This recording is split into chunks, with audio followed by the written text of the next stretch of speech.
తెలుసా? పులికి ఆకలి మాత్రమే, కానీ నాకు ఇది జీవితం. పులి ఆకలి కోసమే అంతలా పరిగెడుతున్నప్పుడు మరి నేను నా ప్రాణాన్ని రక్షించుకోవటానికి మరెంతలా పరిగెత్తాలి? పులికి అది ఆకలి అంటే తాత్కాలిక సమస్య మాత్రమే, కానీ నాకు ఇది జీవితం, మళ్ళీ మళ్ళీ జీవితం రాదు. కాబట్టి అది గుర్తు చేసుకుంటూ నేను మరింత వేగంగా పరిగెత్తాను, నన్ను నేను కాపాడుకున్నాను అని చెప్పిందట. ఎంత గొప్ప సమాధానమో కదా అండి.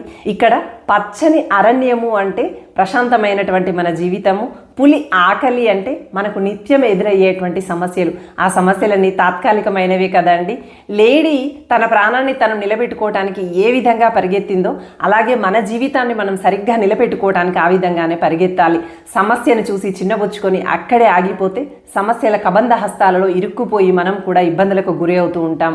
చూడండి, సమస్యలు అనేవి నిత్యం వస్తూనే ఉంటాయి. అసలు జీవితం అంటేనే ఒక సమస్య తర్వాత ఇంకొక సమస్య రావడం అని చెప్తారు. అందుకని పులి ఆకలి లాంటి సమస్యలు మీకు కూడా